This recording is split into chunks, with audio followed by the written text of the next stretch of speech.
Hola, and welcome to episode 88 of Word to Your Mama. Word to Your Mama, a podcast about the life of a Latina mama, that's me, and the lives of my amazing multicultural tribe. It's a celebration of shared experiences navigating this dynamic world. There will be special guests, mad laughs, and absolutely no BS. Nah, B is our motto. Segments by the Supernatural Bear. That's my little man. He's 9 going on 49. But other than that, this podcast will be explicit. Please believe it. And why do I have an amazing range of guests on this show? It's because I come from the world of the music, art, designer vinyl toy, now almost a year into full-blown Web3. But going back to the art and designer vinyl toy world, today's guest is Sket1, aka Sket Uno. He is a creative director, artist, muralist, graffiti artist, overall quality Caucasian who hails from Money Haven, Pistol Waving, New Haven, Connecticut. And he's one of the 4 of us that started the first podcast it was your Heard Show, hashtag Thanks Sket. It was me, Sket Uno, Kano, who's been on here, and Ginger Snappers, aka Shane Jessup, who also has been on here. So this rounds it all up, kids, where it's the last of the You Heard Show crew. It was a podcast that was way ahead of its time. Podcasts weren't really a big thing like they are now. And we talked about the street on up, everything street art on up. And yeah, we can't air those shows, not at all, re-air those shows at all. There's a lot of a grip of inappropriate things. Times have changed. There's things that we said that we could never say. But anyways, on this episode, we get to know a little bit more about Sket Uno, which I think is a great episode, especially for up-and-coming artists, up-and-coming creatives just starting out their career. We talk about how it was a quality Caucasian growing up in New Haven, Connecticut, how he got into graffiti, how he navigates shady people in the industry. And it doesn't matter what industry you go in, they're always there. It's like, well, how do you navigate those experiences, those people, and all that good stuff? And then how moving to California impacted his art, how having corporate experience helps pitching personal projects to the suits, and his design process for his latest figure to come out. It's the Optimus Prime that is available for pre-order. Check the show notes, and so much more. Like I said, he's a quality Caucasian. I've known him for a long time now. He's definitely family. With the Supernatural Bear Corner, you hear the Supernatural Bear talk about his Uncle Sket. So yeah, let's get into it. So What questions do we have from the guys? That's what I want to hear. I want to hear what everybody asked. So Sket, I'm gonna ask you how you're doing to start this off, but I will also say, I got the questions that I'm gonna ask on here, and then I got the questions that I can't ask on here that they gave me. No. Well, why? How bad are they? Just from one person, I was hilarious, and I could not. You'll understand when I tell you off. Okay. So Sket, thank you. Yes. How are you, man? I'm good. I'm doing good. Very busy. Finally feeling settled in. Nice. Yeah. Like finally feeling like, okay, this is home, and things are starting to like just settle down and get back into the groove I was in when I left. Dope. I'm glad to hear it, man. A move is always crazy, so I'm glad that you're settling down. So I wanted to start with the peeps, because we got peeps that are your fans that are listening. We got peeps that don't know, I don't know how, but they've never heard of Sket1, aka Sket Uno. And so let's start off with your time in. I'm trying to remember if I remember the nickname right. Money Craven, New Haven? Is that? Yes, that is correct. Money craving, pistol waving, good old New Haven. Perfect. So let's start. Good Let's old start New there. Haven. Let's take it from the beginning. So, were you born? I don't know if I know this. Were you born there too? I was born in New Haven. So there's New Haven, and Mm-hmm. then there's surrounding towns that are in New Haven, but they're part of the New Haven area, so to say. But then there's like smaller towns. Yeah. So I was born in New Haven, but I lived in Hamden, which is 10 miles away from the center of New Haven. Got it. So So it's it's like just a different section. New Haven County, like LA Yeah. County, and then you have like the little areas or whatever. Yeah. And what do they call them in Connecticut? They don't call them boroughs, they call them neighborhoods. Towns. Oh, Yeah, I'm one towns. town They call over. them towns. Yeah, I'm a town over.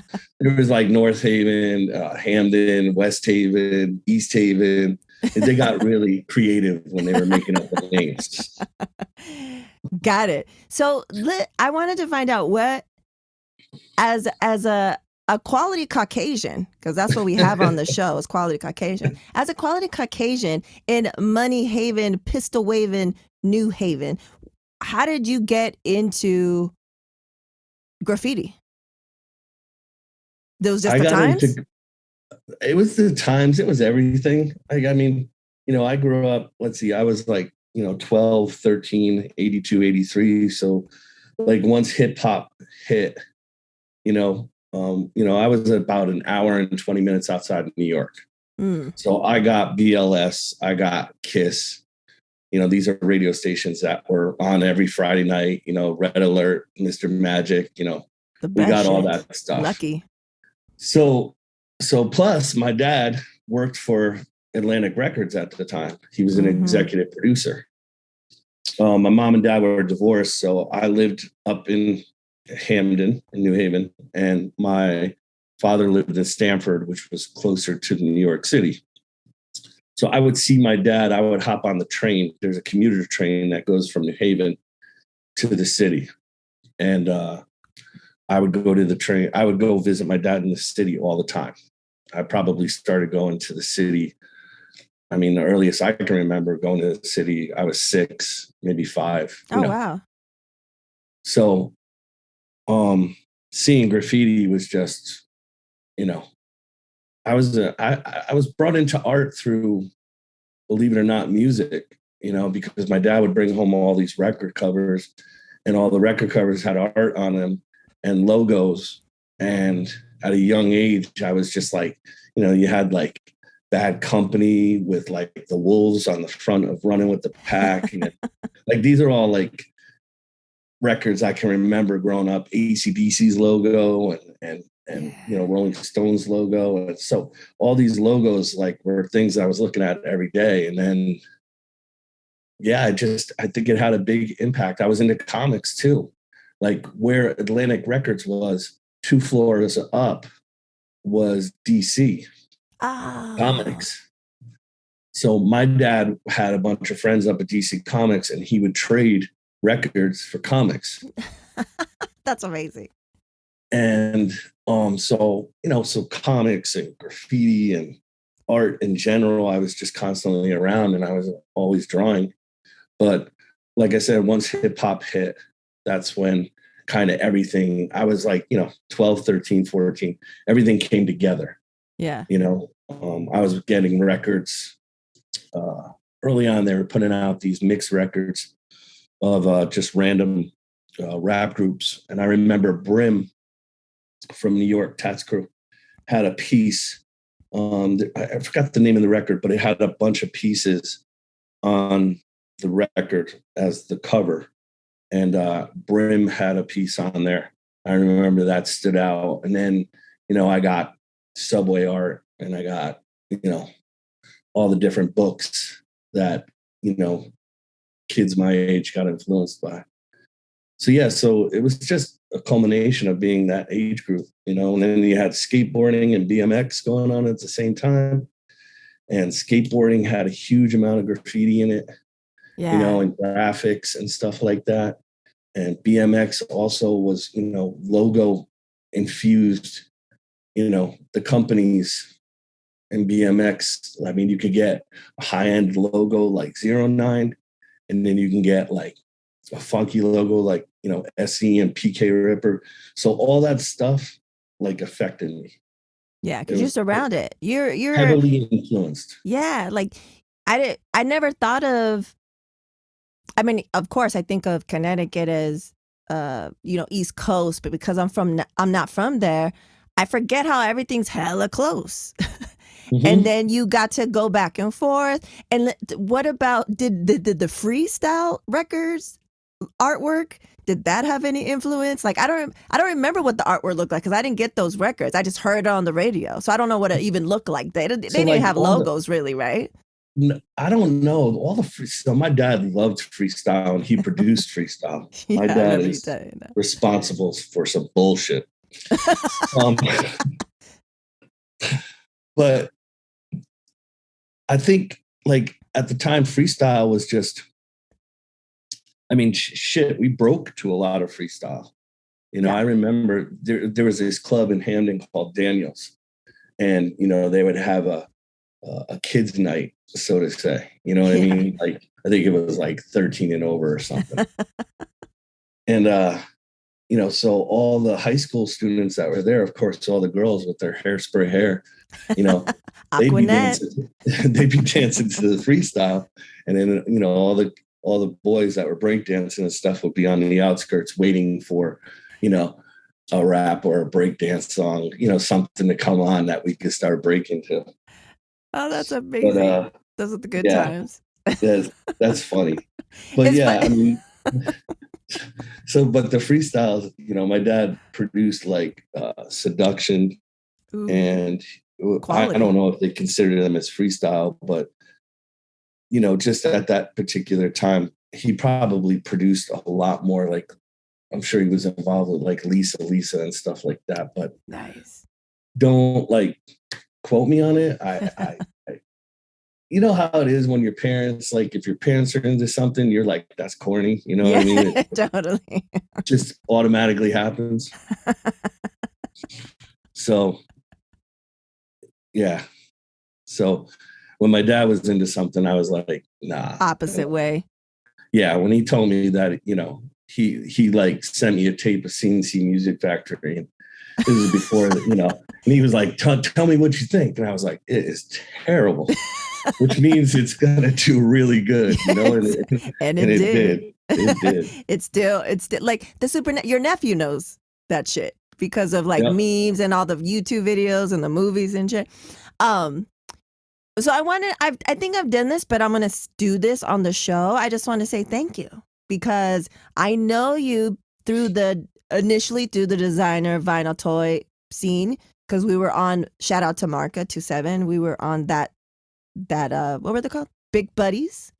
Yep, Big Buddies. It was like early 2000s, and I like accidentally, like I do every industry, accidentally rolled up in it, and you're a part of that. And then, excuse me, that's how I know Kano, Woes, everybody, Ginger Snappers, but then above and beyond that, like I got to know you. You're super kind. You know, don't let the neck tats fool you, kids. Like he's one of the nicest, sweetest guys. But also, like you've been, you know, there's not that many people that I think understand. You're you know, a graph artist, muralist. You know, you do designer vinyl toys, but also you understand that corporate life as well as a designer, as a creative director, art director, and I feel like you've given me a lot of bars on a lot of things, but especially in the designer toy world. You know, you've been in it for such a long time. You always were the first person I go to if I, you know, what do you think about this, or you know, what about this contract, or you know what I'm saying. So I just want to thank you for that. Yeah, no problem. Anytime. I try to help out as many people as I possibly can. You know, that's another thing that, you know, when people reach out to me through DMs and stuff, and they got questions for me and stuff, and I reply, the first thing they say is, "Holy shit, you replied." You know, and I feel that kind of hurts, man, you know, because I think at a time when I was coming up, I wish I had stuff to bounce somebody off of. And I did, I did, but it was always had to be in person and stuff like that. But like Tristan and Shane and when I was on the East Coast and stuff like that, I did have a group of people that I would bounce stuff off of. But a lot of stuff at that particular time, everybody was doing it at the beginning. You know what I mean? It was almost like we were all at the same spot. Yeah. Yeah, and that's interesting because how I accidentally fell into that scene. Not accidentally fell into the music scene, but now I'm into another thing to thank you and Tristan Eaton for, is that we didn't really know, or no one in our circle had really never mentioned NFTs until you guys did, like 2 years ago or something? Yep. A year and a half, 2 years ago. I don't know. Time's crazy right now. There. Right. And so because of you guys, then we were exposed. Our crew was exposed. And then we looked into it. I looked into it. And then it was a podcast. And now I'm all up, I was going to say something inappropriate right now. Full-blown NFT. I'm all in Web3. You're probably way more than I am. It's crazy, but you guys were the catalyst. You know what I'm saying? Because I was like, what? What is that? What does that even mean? Like, what? And so another thank you for that. Also, I think it's interesting what you just, I think it's also interesting what you said about how when you entered the scene, designer vinyl toy scene, how everybody was new and you guys were all, so there's no one to ask because it was kind of a new thing. You guys were all. And I've noticed now going into this new space, and now another thing of this Web3 space, and specifically kind of like a Web3, like, Latino, Latina, Latina, whatever you want to call it. It's brand new, the industry, but also we're all brand new into it. And I keep telling, I'm at the point right now where we've all experienced, Sket, where you get into something and then it's, you guys are all hyped because you guys are all new. So you guys like all hang out, but then eventually, you start seeing people for who they really are. The sharks start coming out. You see people's intentions. You see people's work ethic. You see, maybe it's just you guys thought it was cool, but now they're Cornsville or you're Cornsville to them. Like, I'm in that phase right now. And I was telling peeps in the scene, I was like, it happens every single industry. Every single industry I've been in. You don't know what you don't know, right? So And there's no one you could reach out to as like quote unquote experts. So you're just like, oh, let's do it together. Let's unite. Happy family. And then you're just like, oh, nope, egos, all that shit. I feel like that's my life.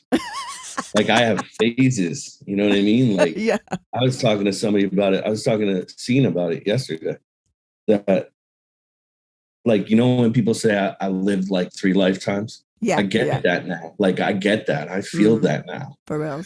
Because I've had sections in my life where, let's just say roughly every 10 years, I have like something that happens within that 10 years and then it passes and I go into a new phase. Yeah. What I mean? It's super weird.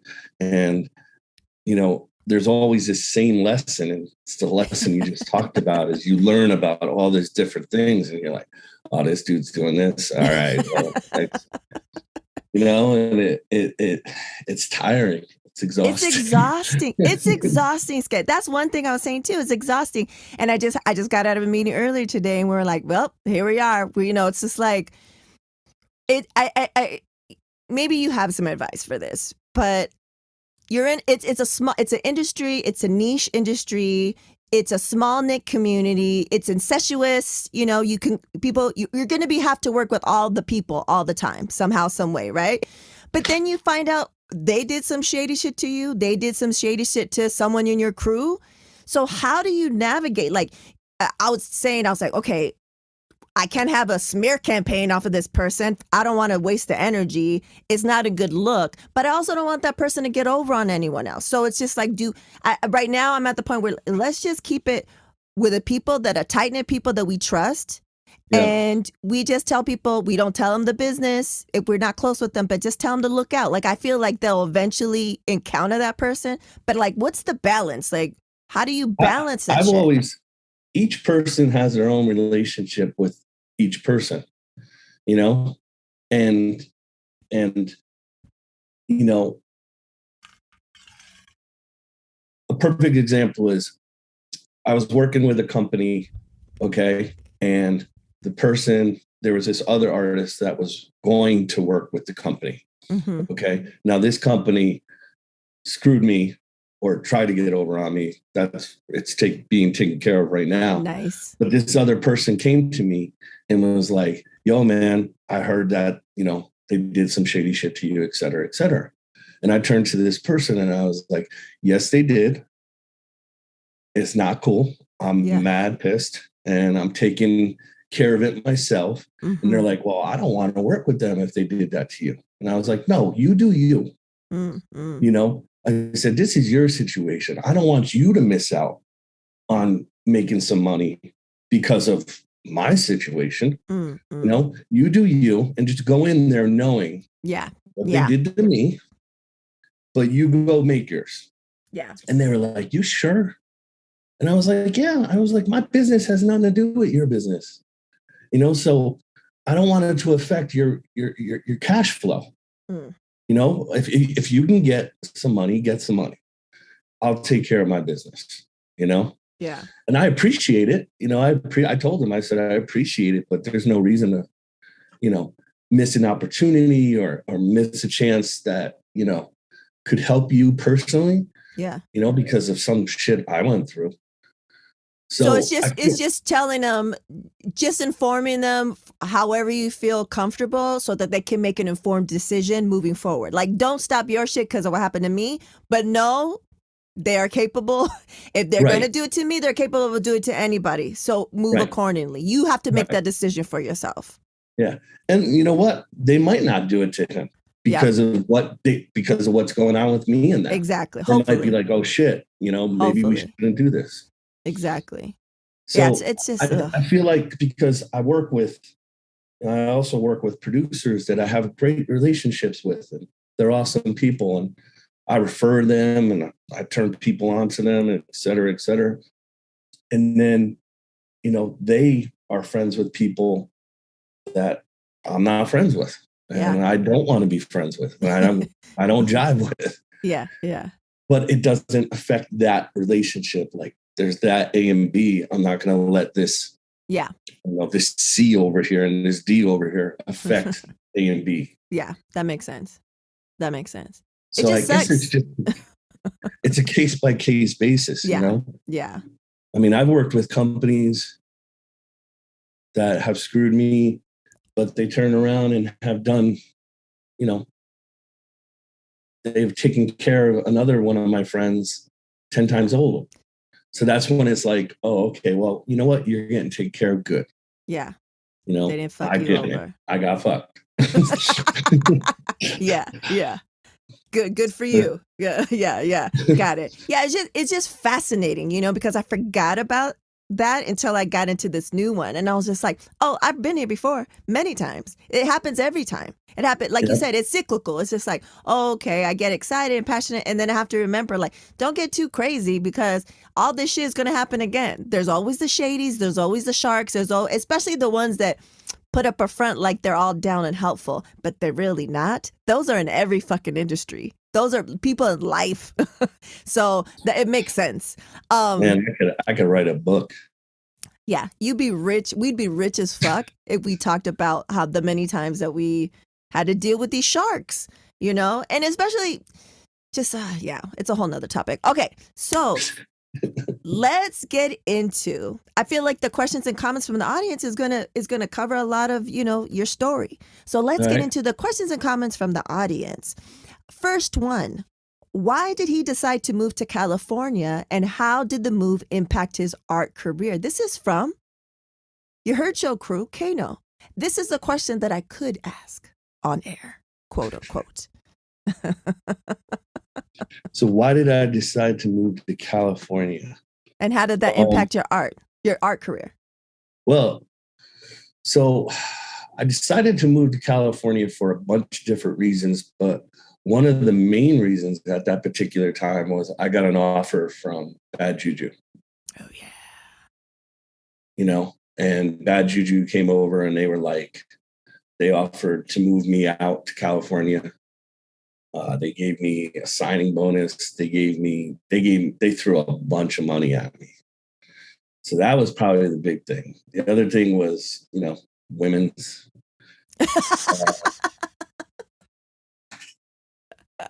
Trying to think. And California is just, so there was a time period, what I would say about a good 6 months, maybe even longer, that I was flying back and forth and coming out to California on a regular basis. Yep.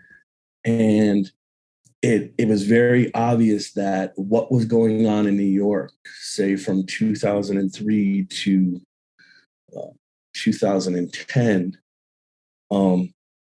has moved over to the West Coast. Mm-hmm. So after 2008, when all that, economy shit hit, everything in the vinyl scene kind of died in New York. Not even just vinyl, creative. Art in general, the art scene in general. Like the animation studios closed, galleries closed, stores closed. Just, it got hit hard. So everybody was kind of looking around, asking what's next. And I think, Kano moved out here. Shane moved out here, and it was all for work. And then I moved out here, and then Tristan moved out here. So everybody was just starting to come over here. And the thing about LA is, because the movies and the animation studios and all that film creative stuff is out here, there's always work. I feel like I didn't feel a lull whatsoever. In the vinyl industry. I mean, there's still people having shows. The art scene out here is, I think, personally, 20 times better than New York. And at that time, it was booming. There was we had to pick and choose where we were going to go. Sometimes we couldn't go to everything because there was so much shit. I mean, I don't know if that's like that. I don't think it's like that, especially for designer vinyl toys. But maybe art, it seems to be picking up a little bit. But I don't know if it will ever maybe I'll get back to that, but I feel like everything got screwed up because of COVID. So true. So we don't know the true situation, but those were good times. So it impacted your art career for the better? Oh, definitely. Well, the other thing is when I first, when I was around 2010 and stuff, I was looking at my customers on a whole and where they were located. And 80% of them are located in California. So I was like, okay, they're going to save on shipping. They're going to save, for all the people who supported me. I always try to work, to make it better for them, because, I wouldn't be doing what I'm doing if I didn't have the support. Yeah. So moving out to California was just a very, very smart business move. It really was. So yeah. So it was good shit. And then we got to, all hang out and, hashtag thanks Sket, Yeah, I can't even imagine if I stayed in New Haven, what life would be like. Like I can't even think about that. Like I'm sure there's another timeline in existence somewhere. Yeah, an alternate time. And that Sket is living in New Haven if he's still alive and didn't take himself out. And if he didn't take himself out, would he still be doing anything creative? Well, he would still be working at the marketing firm. I can tell you that much. So he'd be doing design and stuff and art, creative direction and stuff. But would you be doing any of the figures and the shows and stuff? I have no idea. That's crazy. No idea. Another alternate timeline Sket. Oh, there's a bunch of them, I'm sure. Okay, next question. How important is it to Sket to keep the tradition of Black books in his art practice? And this is by Raphael Riz Rocks. aka Riz Rocks 1. So I have Black books, but here's the crazy thing is I would say probably in my last Black book was probably late, maybe 2007. And then it just became sheets of paper. I would just end up drawing on paper and sticking them in a folder. Like I just have a stack of folders and stuff like that of just drawings, and I think it's important, if I like black books, they're a nice collection, and stuff like that. And it's always good to like pass them along and give them to other people to draw on and stuff. But I mean, for me personally, I find black books confining, because of the cover, and it just used to piss me off. But I like loose leaf because you can like turn it and, you can, it's just, you have more freedom when you have a sheet of paper rather than a book. But, I think there's a period in time where graffiti writers should have a black book, and they should have, an organized book of sketches and stuff like that. I think it's a rite of passage almost.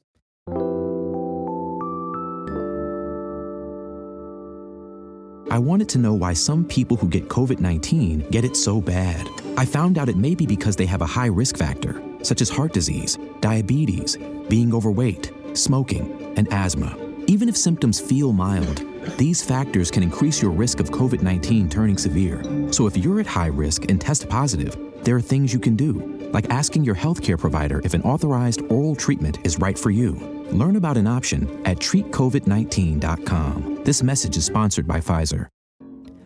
Cox sabe que tu familia no para. Por eso ofrece nuevos paquetes de Internet que te brindan la misma velocidad y flexibilidad que esperas de Cox. Además, Panoramic Wi-Fi está incluido en algunos planes sin costo adicional. Es Internet que sigue tu ritmo. Todo sin contrato anual, que significa que no hay molestos cargos por terminación anticipada. Desconéctate de tu rutina, pero no de tu Wi-Fi cuando estás fuera de casa. Cox te da acceso a más de 3 millones de hotspots de Wi-Fi. Después de un largo día, reúnen la familia para una noche de películas con Contour Stream Player. Disfruta de deportes en vivo, tus programas favoritos en Hulu, Netflix, Disney Plus, Paramount Plus y más con apps de streaming populares.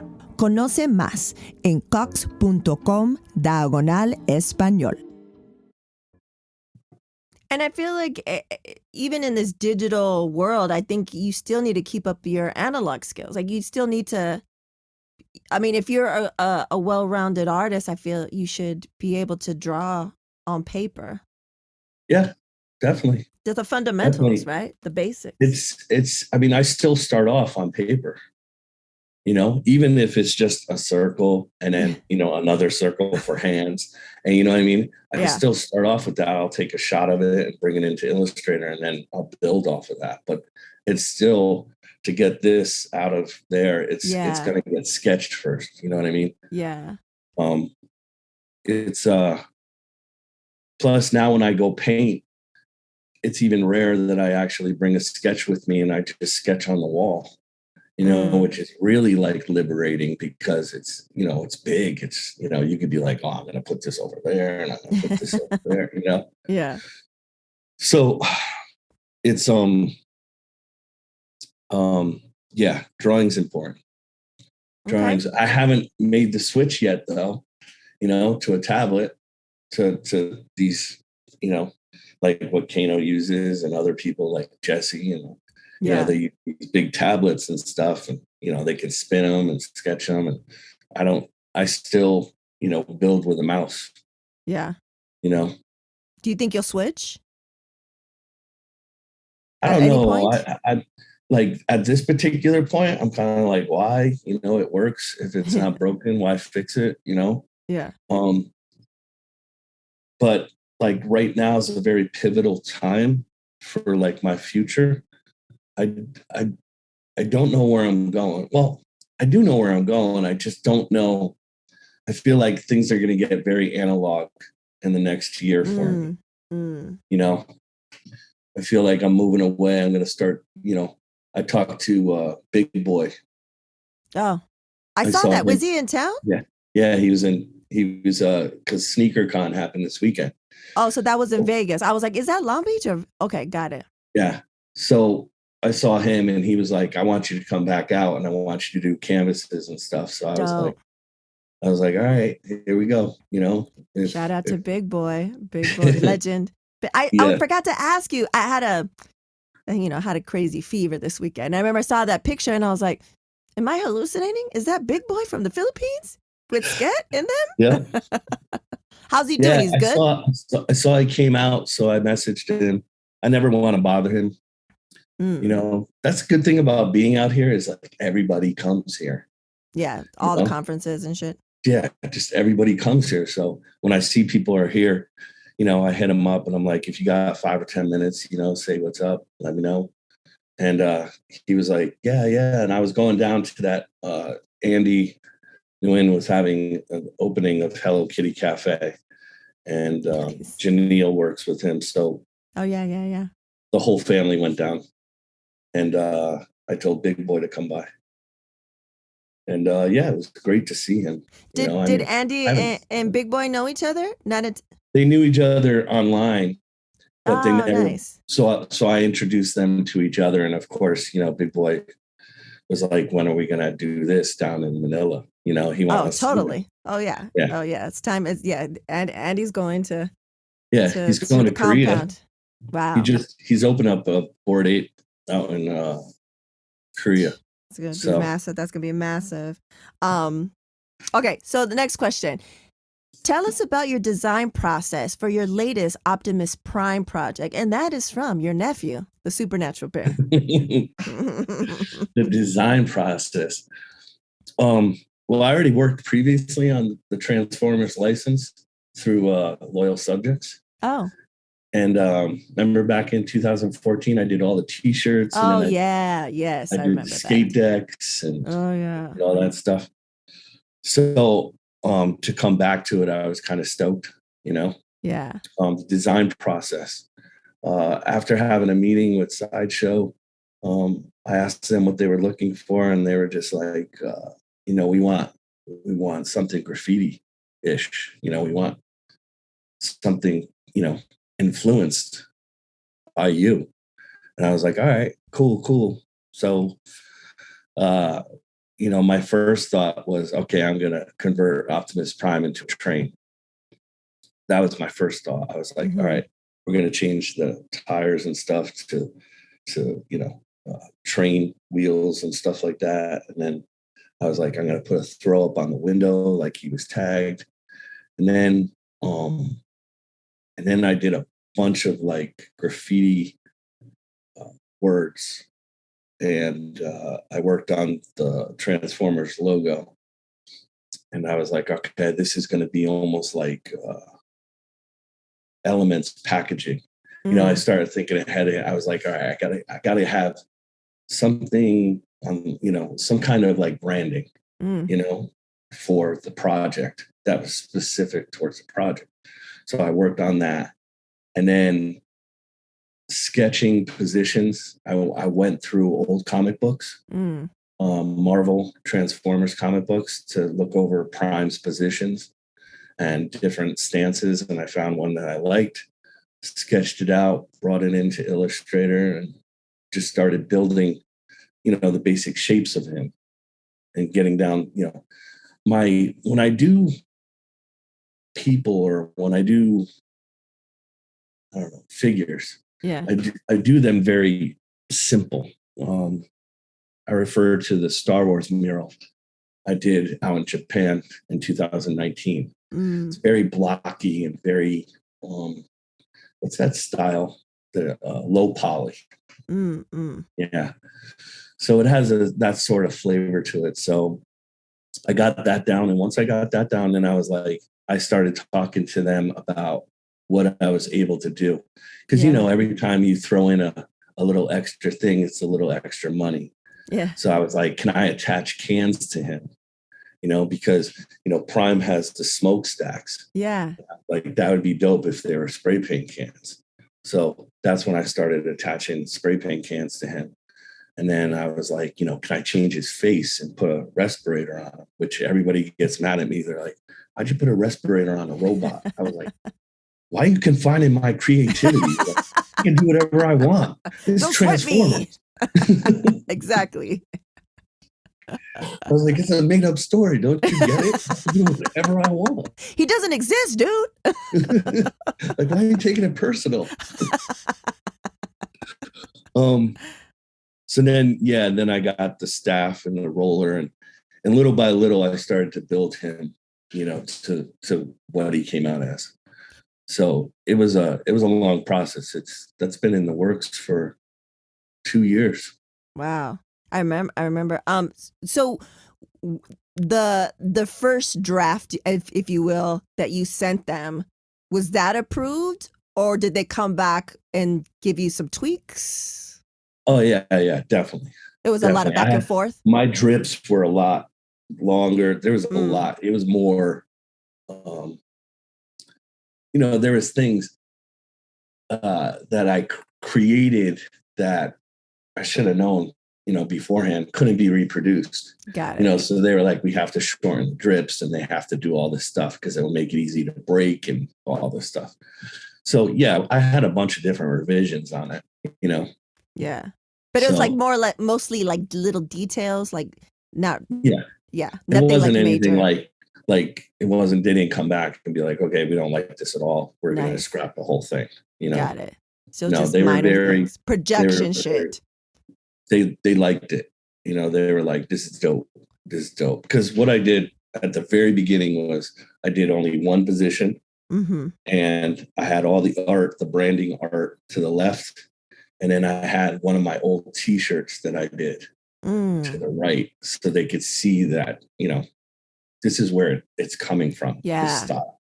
Smart. So, smart decision. Because you have to give them as much as you can so they can get the entire picture. And it seems like that's what you did. Well, they have to go to Hasbro and be like, this is what we're going to invest in. Yeah. Yeah. So you have to pitch your design. I mean, that's the weird thing, back to the whole corporate thing, when you mentioned like that I understood the whole corporate thing. I do. I've been doing corporate work for 25 years, and I've always wanted to bring cool, creative stuff to the corporate side.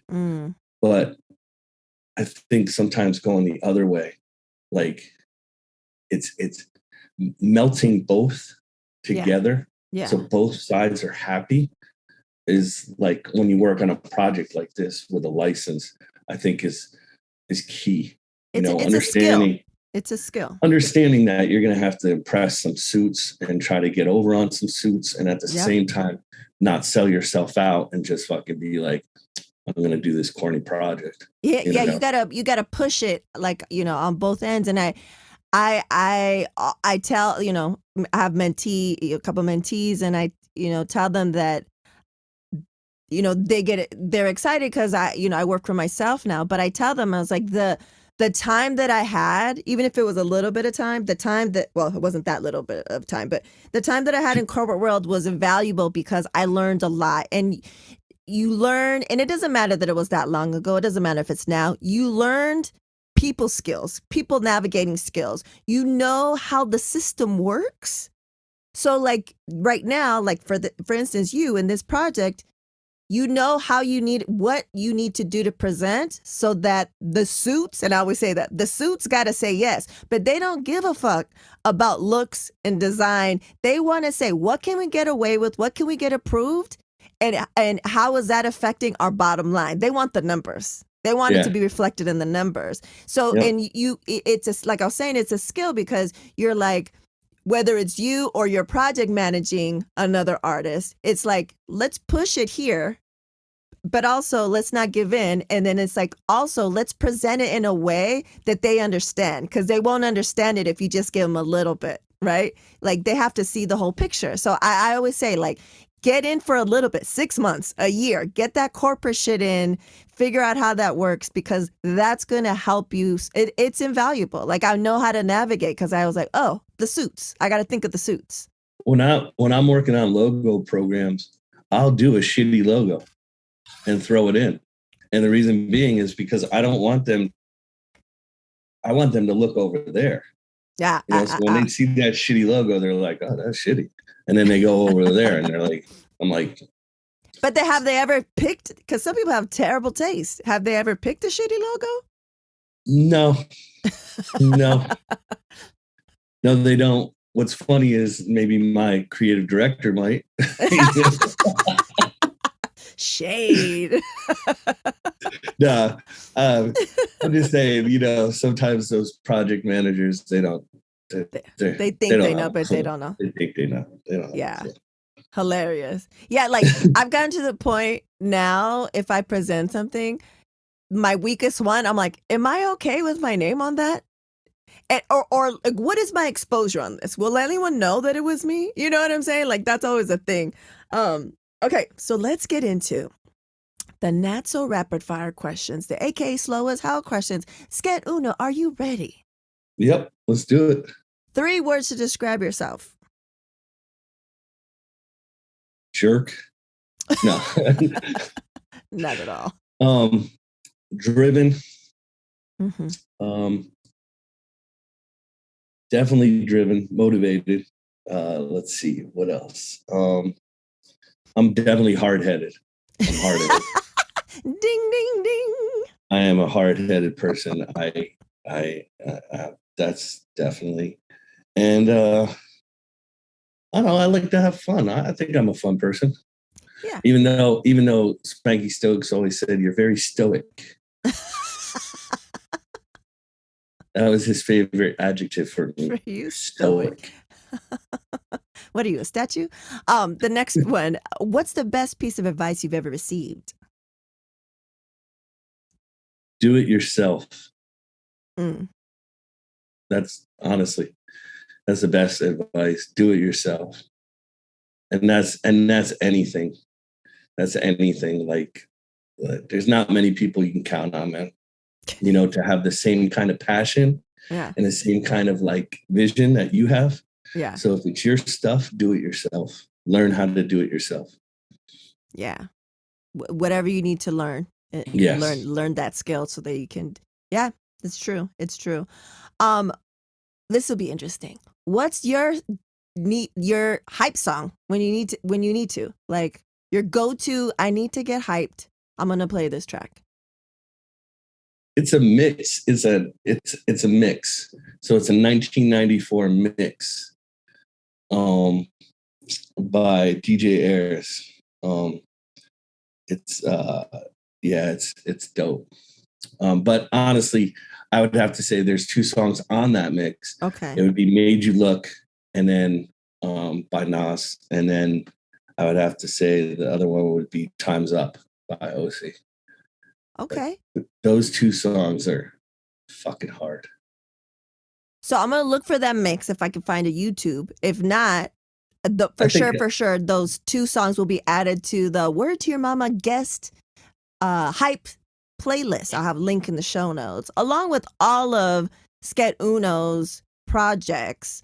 Last question. What will be your legacy? What will be my legacy? Yes. What do you mean?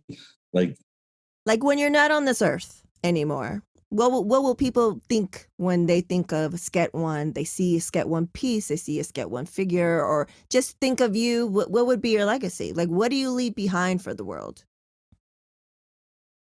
It could be people. Hopefully art that people dig, Yeah. That's what I hope. That's my main objective.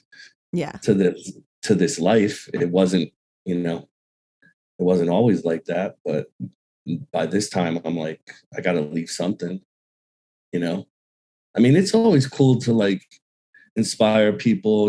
I get messages all the time from kids who were like, young and they had dunnies, and now they're like, now they're like in college or something, and they're like, yo, I got into this because of you, or stuff like that. Or, when you speak to students or you speak to somebody at your hometown that was like stoked that, you got to work on a project or you got to a certain level, and you're just like, yo, you inspired me to like do this. And that's always good, because there's mad people out there that did that for me. Yeah. They still do it for me. And, I every time, I tell them every chance I get, because it's important, it's I think being an artist, you know, there's that constant hatred of your work and yourself. I don't know why. Yeah.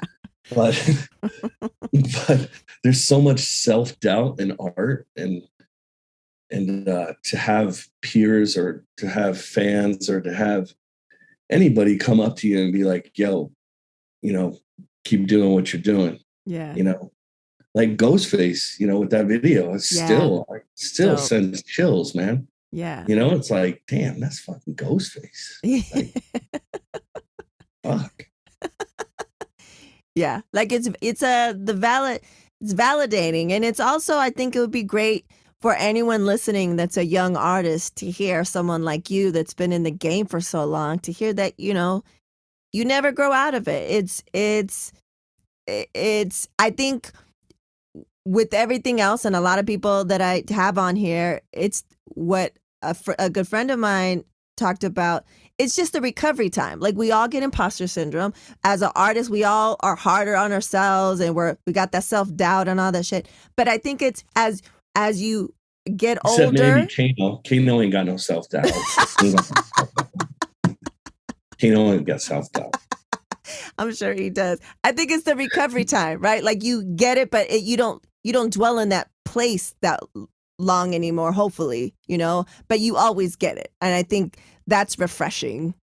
Yeah, I mean, now it gets to the point where, you know, when I work on a project or I got something new coming out, I just execute and push it and move on to the next. And I'm just like, just stay focused. Yeah. You know, and I don't even give it any time anymore. Like back in the day, I might sit there and ponder. I used to ponder all the time. I'd be like, why did that piece sell, but this piece didn't? Like, I like this piece way better. Yeah. Yeah. You know? Because you never know, huh? You never know. And if we knew, I would just do the good ones. Exactly. You know? and it's funny because every time I get a new client, big or small, I've been doing it for such a long time, I still get a little nervous when I send out the initial shit, you know? Because it's just, I don't know, it's just natural. And it's just like, I want to make sure that I didn't lose my touch. Did I understand the fucking assignment? Did I understand what they were trying to communicate? I just did a job. and it was a corporate job. But they came to me for my artistic side of things. And that's literally, I told the guy that was my contact through I guess, you know, the guy I was doing the work. I was like, are they cool? Did they like it? Are they happy? Yeah. That's hilarious because I'm always like, what did they say? Like specifically, like what? You know, come on, I need the details. I know, I need all the details. Reassurance. Exactly. I know it's hilarious. It's funny, man. I think, like I said, I think people are gonna really appreciate this talk because it's people that have been doing it for a long time, and you still get that way. I think it's hilarious. And you know, I always say the story. I think it was right before the pandemic. I saw Oprah talk about she got invited to do the Harvard commencement speech, and she was shook. Of course. She kept putting it aside. She kept like procrastinating. She kept procrastinating because she thought, why are they inviting me? And I was like, that's motherfucking Oprah. If Oprah is feeling like that, Oprah should have just paid somebody to write it. And then shit, I would have been like, okay, go get me somebody dope to write my commencement speech, and I'm just gonna go up there and read it. I'm Oprah. Yeah, I got a grip of money. I can do that. Like, yeah, it's so when I heard that, I was like, oh yeah, we're not immune. This shit's always gonna happen, and it's like, you know. My good friend, Jessica Cable, she's the one. We were talking. She was interviewing for something, and we were coming up with things. We're like, oh, that's what it is. And she's like, yeah, recovery time. It's the recovery time that shortens. Like you said, like you know now, I'm going to stay focused on this shit on to the next. Because if I don't, I'm going to get in that space where I'm like, did I do it right? I could have done this. It did it. Like we all do that shit. And I think as artists, that shit is personal. Like design is one thing, and I still feel like that. But when it comes to art, like I haven't done shit since 2016. You keep putting out shit, but it's just like you keep putting it out. And it's like I feel like you keep putting yourself out, like, and you're allowing people to like, I don't know. It seems so personal. I don't know. I think it's funny. I just posted a piece of art that was from 2007, and that somebody has in their collection. And it was a very personal piece. And I was like, damn, I did it. Like, I put that out there. I forgot. Like, why would I expose myself? Like what was I going through? Oh, I know what I was going through. Oh, you remember. Oh, yeah. Trust me. But I was actually shocked that I wasn't shocked because I remembered the piece, but I was just like, wow, I've changed a lot. Yeah, like, the growth. Yeah, I've changed a lot. Yeah, my artwork tends to be a lot more jovial now. Happy. Yeah. And that's what I was going to say when I asked you the question of your legacy.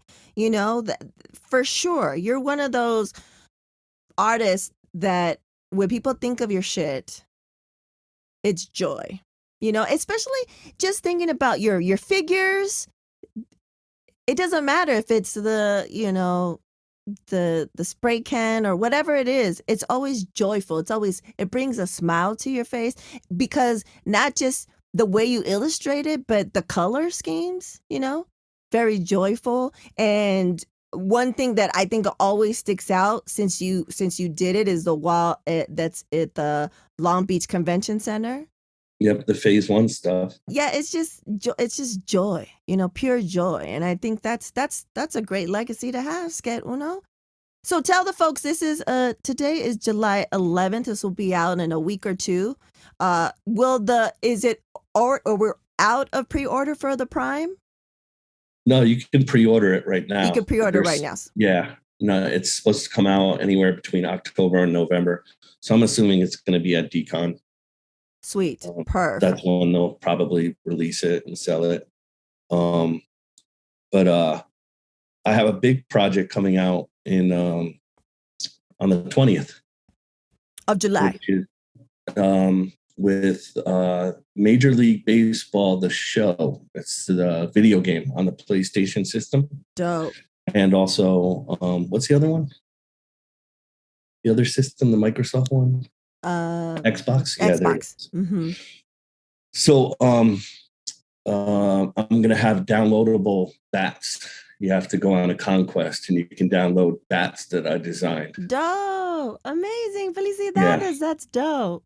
So that's pretty cool. It's something that's very small, but at the same time, like when I think about the extent to the video game world, and people play games all over the world and stuff like that. This is something that's distributed, Yeah, world fucking wide. Yeah, so I'm looking forward to it. That's the scoop. You're the first place I talked about it, so. Hell yeah, we got the Sket Uno scoop. And also, Sket, how dope would your 13-year-old self like see you now, all the shit that you've done for the shit that you love, the Transformers, the I don't know the acronyms for the baseball shit. You know what I'm saying? Like all the shit that you do, and it's shit that you love, that you loved since you were a kid. The skateboard decks and the Definitely like, the decks. I've gotten to work with BMX companies. I got to work with 09. I worked with there's artists, music artists that I've worked with that I looked up to and listened to, and they inspired me, and now they're into what I'm into and what I'm doing. So it's 13-year-old me would be like, dope, you did it. Yeah, but that's amazing. At the same time, I feel like as an artist that, they always ask you, well, what's your favorite piece that you've done so far? And I'm like, I haven't done it yet. You know what I mean? Like, I know, I mean, I just want to keep going. I want to keep, it's great. I have people like, I look at people like Richie, like Scene, he's, and, even other people that are in their 60s and 70s and they're still creating. Yeah, that's inspiring. So I'm going to be there. Hopefully. Yeah. But that's how I feel. It's just, I'm just going to keep creating, and wherever it leads me, you're riding the ride. I make money doing it. Yeah. Money haven, money craving, new haven. Money craving, pistol waving. Thank you, Sket. So true. You don't know how true those words are. But thank you so much, Sket Uno. I really appreciate it. This is a long time coming. And Yes, now thank that you. you've been on this shit, Yeah. we can finally, at some point, maybe by the end of the year, we'll see everyone's scheduled. Then we can finally do the You Heard Show reunion. Yeah, I'm surprised that your Heard Show question didn't come up. I would have figured Kano would have shot that at me. Like, give us the scoop. Why'd you stop? No, you didn't hear me because you were talking, but I said hashtag thanks, Sket. I threw a little bit of it in there, just a little bit. But I'm sure we'll get into it when we do this, hopefully, eventually, sometime later, maybe this year or next year. But muchísimas gracias, Sket. I'm excited to see, you know, all the new shit that's coming out this year and what you have in the works. Because one thing is for sure, Sket is always working on some shit. And we may not know, and then he'll just be like, oh, yeah, I got said. What? That's major. That's amazing, you know? And it's great to see. It's inspiring just to see you do the shit that you love and have fun at the same time. And always on top of that is you're always elevating, you know, always up in the game of like the opportunities and who you're working with. And I think that's also inspiring. It's like you evolve or become extinct, you know, and I think you just keep moving and you keep pushing and you keep learning and helping others. And I think that also helps you too, you know what I'm saying? Because you're a good person. You're not a dick. I mean, there's we know of a lot of assholes and dicks that are successful, but they're not enjoying life. You're enjoying life. You know what I'm saying? Yes, I try to. I definitely try to. And I'm excited. Hopefully, I'll get to see you in a couple of weeks. Thank you. Thank you for having me on. And thanks for everybody for listening. I appreciate it. And let me know how you like it. Yeah, and like I said, I'm gonna have a link to all his shit. Buy all his shit. It's quality stuff. So I'm gonna have a link to all his stuff. But yeah, thank you, Sket. I appreciate it. Alrighty, thank you. And now introducing the Supernatural Bear Corner. Supernatural Bear. Hello everyone, I am the SMB, and today for the SMB Corner we're going to be talking about my Uncle Sket. So he is, he's an amazing guy. He loves to do artwork and sometimes some custom work and stuff. And he recently made a Optimus Prime, which is coming out very, very soon. I'm hoping to secure myself a copy in the future. So my mom will have that in the show notes below. And so I recently got my second COVID shot. And I was messed up for like 1 to 2 weeks, slightly messed up. Actually, I was super messed up for the first 2 days. It was terrible. And he was planning to send me the brand new Transformers Lego Optimus Prime. Yes, it is a real thing, and I'm hoping more come out in the future. So he sent it, and my mom had to add something for hype to get the vaccine, and I was so hyped for it that I didn't even want to wait. I literally just wanted to have it done already. And not in the way because I don't want it to hurt. More like in the way like, come on, just do it already. I want to build this Prime, okay? Yeah, it didn't end up well. But I got to build the Prime eventually after I got it. And it's super duper cool. And it's just amazing. It's an awesome Prime. It's Optimus Prime. There's nothing else I can say about it besides the fact that it is Optimus Prime. And it is a great Optimus Prime. I love it. It is amazing. And just having it, I never thought I'd have it because it's like $180. But now that I do have it in hand, it's just, it's awesome. And then, just going a little off topic, but still on Transformers, my uncles recently got me an epic die-cast metal Transformers minis set. What uncles? my Tios, who might come on the show podcast sometime soon. Sorry, don't want to spoil anything. But anyways, yeah, they got me an epic set of die-cast metal minis, and I'm taking photo shoots of them, and I'll probably be done with Wave 1 by the time this episode comes out.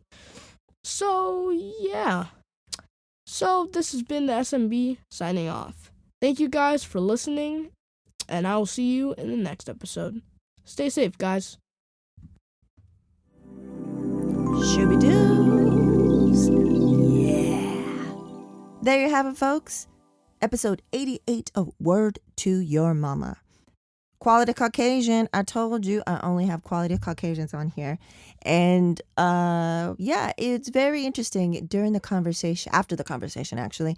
I was thinking, how he was saying that his current work for the past couple of years has been very joyful. But I think it's always kind of been joyful.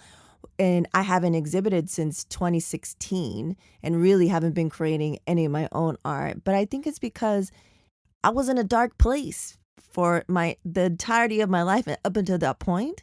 And my art was pretty dark.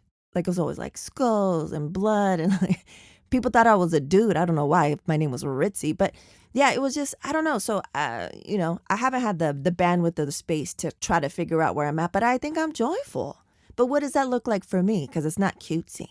Anyways, I think that's very interesting. Don't forget, in the show notes, I have a link to Sket 1. I have a link to the amazing Optimus Prime.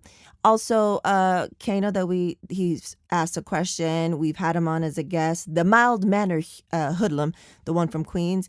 He has a bumblebee that I think is pre-order. You could order now. It's in the same universe where they get to, customize it. And it's create the figure from Jump that's coming out on Unruly. So you definitely need to check that out as well. Don't forget, we have the link to the Word to Your Mama hype song playlist on Spotify. And thank you so much for supporting the show. As you might have heard, unless you skipped through, I have my second host-led promo in Spanish. If you guys know me and my history, being a heritage speaker, that's a new term that I learned. This is big for me. The first one was really big, and this one's it's big.